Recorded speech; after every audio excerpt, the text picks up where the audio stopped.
Ang larong Glory ay isang pandaigdigang larong esports na napakasikat hanggang ngayon. Napaka-playable kung saan ang mga profesional na manlalaro sa bawat kompetisyon ay kasali rin. Isa sa mga pinakamagaling at legendary gamer ang may alias na Yekyu, ang tunay na pangalan niya ay Yeshu.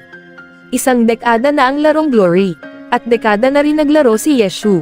Tinulungan niya ang grupong Excellent Era na manalo ng 3 magkakasunod na championship gamit ang account ng One Autumn Leaf na ginamit niya rin para sirain at talunin ang maraming kalaban.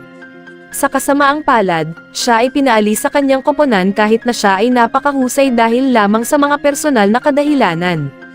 Dahil dito di siya maaaring magpakita sa publiko, at hindi rin siya pwedeng tumanggap ng anumang mga komersyal na aktibidad.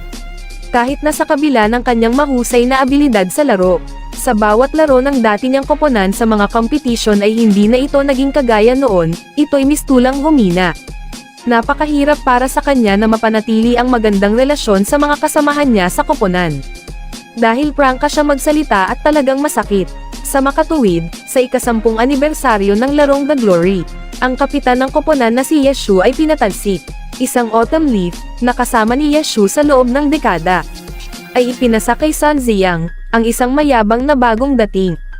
Ang manager ng club ay nag-aalala kay si Yeshu na baka sasali ito sa iba pang koponan at magsimulang muli. Kaya hiniling niya na huminto muna si Yeshu sa paglalaro ng 1 taon. Hindi mababayaran ni Yeshu ang penalty fee sa pagbitiw sa mismong koponan. Dahil sa ibinigay niya ang lahat ng asset niya na napanalunan sa pamamagitan ng 7 taong paglalaro nito bilang profesional. Ibinigay niya ang pera sa mga kaibigang nasa matinding paghihirap sa pananalapi. Noon pa man ay nakita na ito ng manager ng club, kaya pumayag na lang si Yeshu na magretiro.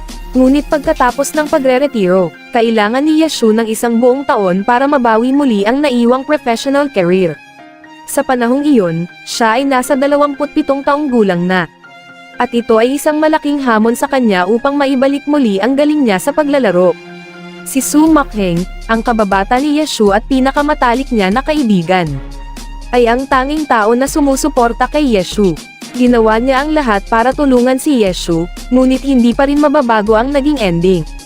Ngayon hindi na siya kasali sa kahit anong club, kaya napansin niya ang ilaw sa isang gusali na may nakalagay na Happy Internet Cafe. Pagdating niya doon, nakita niyang may naglalaro na dito at ito'y naglalaro ng game na Glory bilang launcher. Ang babae sa computer, si Chen Guo, natalo na ng 52 beses na sunod-sunod sa Glory Arena. Tumayo siya at galit na umalis, nakita niyang may lalaki palang nanood sa kanya sa likod. Umalis siya bigla ngunit iniwan niyang nakalogin pa ang account. Sa kanyang pag-alis nagmamadali itong bumalik dahil sa narinig niya ang salitang Glory, na nagpapahiwatig lang na ito'y nanalo sa isang kompetisyon. Namangha si Chen Guo sa lalaking nakatayo sa harapan niya. Si Chen Guo ang may-ari ng Happy Internet Cafe at naglaro ng Glory sa loob ng 5 taon. Sa loob lamang ng 40 segundo tinalo ni Yeshu ang kalaban na paulit-ulit na tumalo kay Chen Guo. Kaya napaisip siya na ang lalaking iyon ay isang profesional na manlalaro. Maliban sa pinakamakapangyarihang manlalaro na si Yekyu, kilala niya ang lahat ng mga profesional na manlalaro. Sobrang saya ni Chen Guo sa oras na yon, hanggang sa malaman niya na ang nakarehistrong online ID card ay nakapangalan sa pangalang Yeshu sa halip na Yekyu. Si Yeshu sa larong Glory ay talagang tinatawag itong Yekyu. Aalis na siya nang tanungin siya ni Yeshu tungkol sa hiring ng mismong internet cafe. Humihiling siya na gampanan ang trabaho bilang network manager. At ang trabaho na to ay nababagay sa kanya dahil mas kaunti ang mga customer sa gabi at mayroon siyang libreng oras upang maglaro ng Glory. Pero bago pa pumayag si Chen Guo hinamon niya ito na makipag-away 1 versus 1 sa kanya. At kung manalo siya, siya ang magsisilbing night network manager.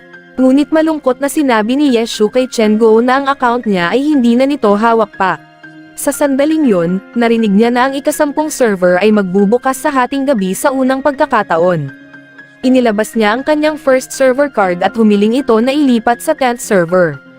Kung alam lang ni Chen Guo na ang kanyang account ay isang One Autumn Leaf, siguradong matatakot siya na matalo ang karakter nito, dahil ang mga oras ni Yeshu sa kanyang trabaho ay komplikado. Kaya binigyan niya si Yeshu ng trabaho kasama na ang pagkain nito at tirahan. Ang kwarto na binigay sa kanya ay isang storage room na puno ng mga kahon at isang maliit na kama. Ang anibersaryo ng larong Glory ay ang pagbubukas ng bagong server bawat taon. Sa makatuwidang ika-10 anibersaryo ay ang pagkakaroon din ng ika-10 server. Ang profesional na account ni Yeshu ay naibigay na niya ito sa dati niyang koponan. Kaya nagsimula ulit ito sa pinakaumpisa. Kinukutya ni Chen Guo si Yeshu dahil nakita niya itong binabasa ang bawat beginner's guide ng mismong laro.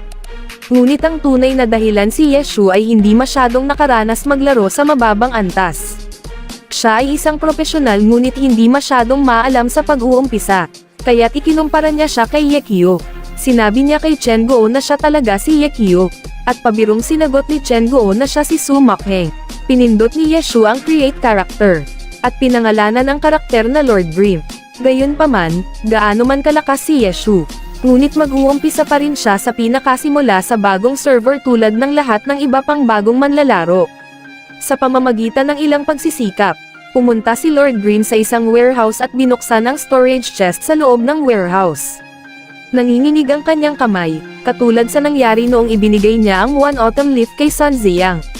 Doon nakuha niya ang isang silver weapon myriad manifestation umbrella.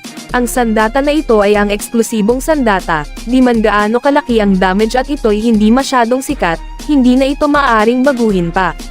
Ngunit may 120 na dagdag ito sa lahat ng mga attributes. Kaya't hanggat mayroon kang mahusay na abilidad, maaari kang maglaro at makagawa ng napakaraming bilang ng mga combo. Ngunit ang disadvantage lang sa armas niya ay kulang ang damage sa ulti. Makakaasa lang si Yeshu sa abilidad na meron ito at hindi sa kanyang armas. Ang sandatang gamit niya ay may mga magagandang katangian. Ngunit ang sandata na ito ay nangangailangan ng maraming mamahaling materyales upang ma-upgrade. Kung nasa dating team pa rin si Yeshu, kaya ng team niya ang mabili lahat ng materyales sa pag-upgrade. Pero ngayon isa na lamang siyang network manager. Kailangan niyang magsimula sa umpisa sa pinaka-primitive na paraan para makuha ang mga ito. Nagtungo si Yeshu sa Green Forest at sumali sa isang random group na nangangailangan ng isa pang manlalaro. Ang team na kanyang sasalihan ay pinamumunuan ni Sleeping Moon, isang veteranong Glory. Nagpa siya ang koponan na kung mapaslang nila ang hidden boss. Ang mga item ay dapat ipapamahagi sa pamamagitan ng isang dice roll. Sa oras na yon, ang malakas na boss na may pangalang Midnight Phantom Cat ay lumitaw. Habang nakikipaglaban sila, umabot sa punto na ang Midnight Phantom Cat ay duguan na. Gayunpaman, sa puntong ito, ang Midnight Phantom Cat ay patuloy sa pagiging wild, na naging sanhi ng pagkamatay ng iba pang mga miyembro ng pangkat. Naiwan lang si Sleeping Moon at Lord Dream. Walang hintong sumisigaw si Sleeping Moon kay Lord Dream na i-heal siya ngunit wala itong kibo. Inilantad ni Yeshu ang tunay na motibo ni Sleeping Moon. Gusto ni Sleeping Moon na lahat ng item na ma-drop mula sa hidden boss ay mapupunta sa kanya. Tumanggi si Yeshu na i-heal siya at iniwan itong namatay.